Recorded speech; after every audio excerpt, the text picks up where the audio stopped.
The Chupacabra. The name itself sends shivers down the spines of farmers and ranchers. This creature, whose name literally translates to goatsucker in Spanish, first clawed its way into our collective consciousness in 1995. Its reign of terror began in the island nation of Puerto Rico, where reports of strange animal deaths and bizarre sightings quickly gripped the nation.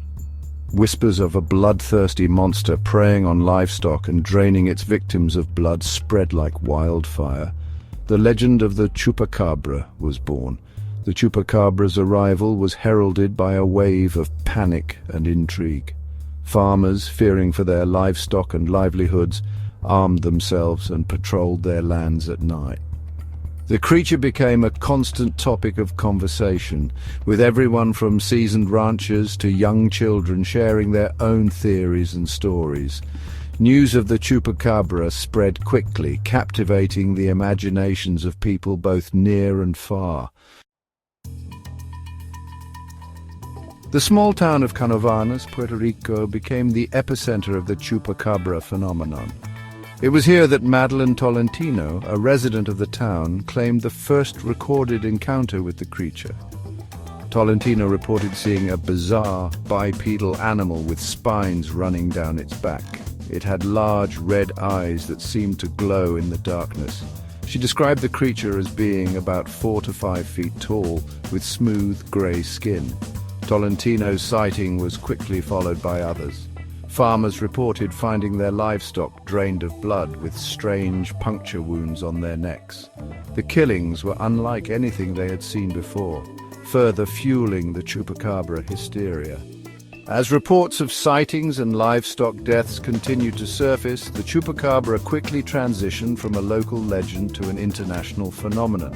Newspaper articles, television reports, and radio programs eagerly broadcasted the story, spreading the legend of the Chupacabra far beyond the shores of Puerto Rico.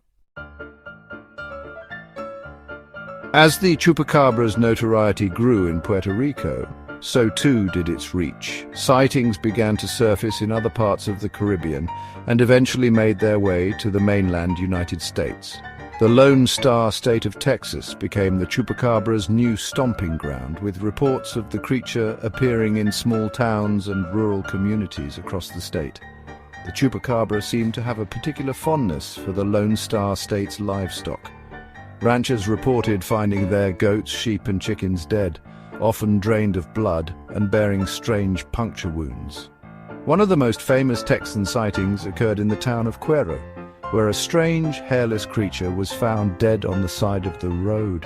The creature, dubbed the Cuero creature, quickly became associated with the Chupacabra, though its appearance differed significantly from the Puerto Rican descriptions.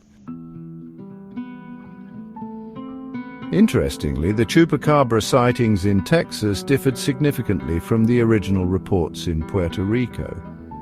While the Puerto Rican Chupacabra was described as a bipedal reptilian creature with spines, the Texan version took on a more canine-like appearance.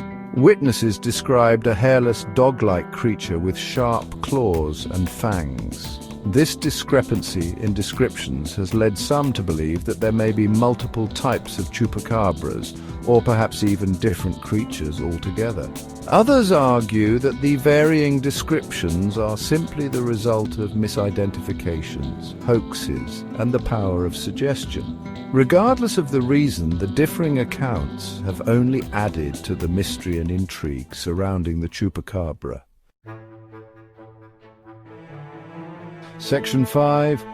Searching for answers, theories and speculations. Theories abound as to the true nature of the Chupacabra. Some believe it to be an undiscovered species of animal, perhaps a relic from a bygone era. Others speculate that it could be a result of secret government experiments gone awry, a genetic mutation, or even an extraterrestrial visitor.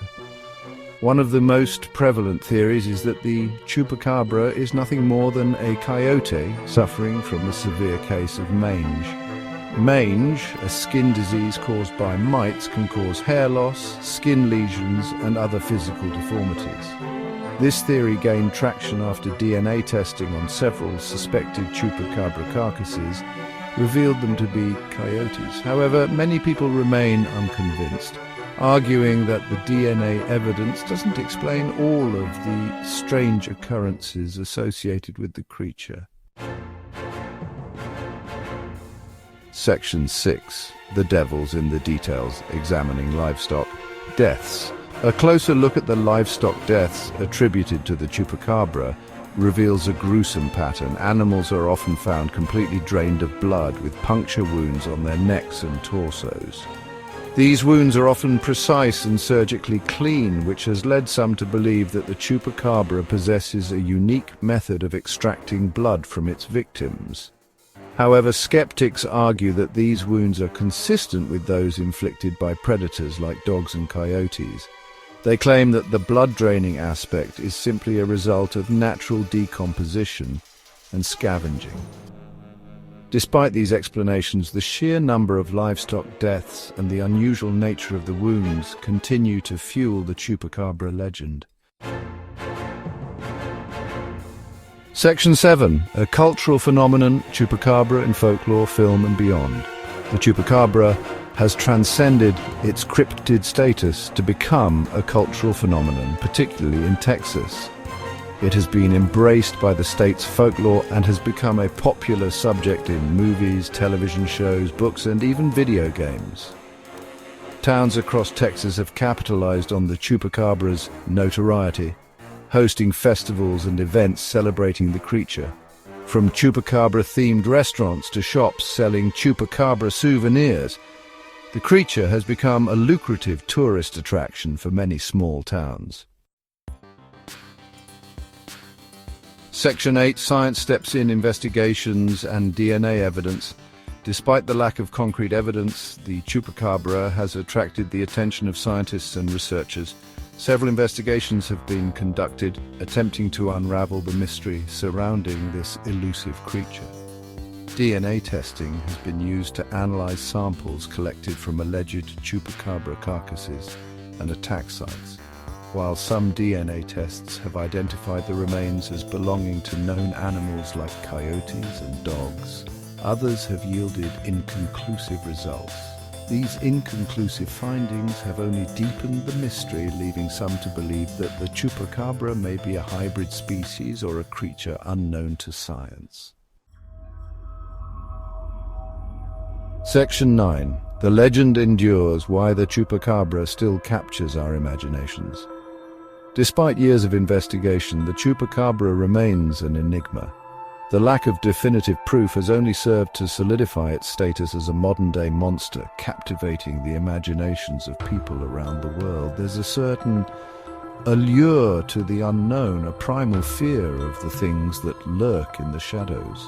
The Chupacabra embodies this fear, representing the wild, untamed aspects of nature that we can't fully comprehend or control. Perhaps the Chupacabra is nothing more than a figment of our collective imagination, a product of folklore and overactive imaginations.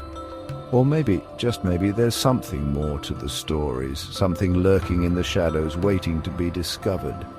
Until then, the legend of the Chupacabra will continue to endure, a chilling reminder of the mysteries that still exist in our world.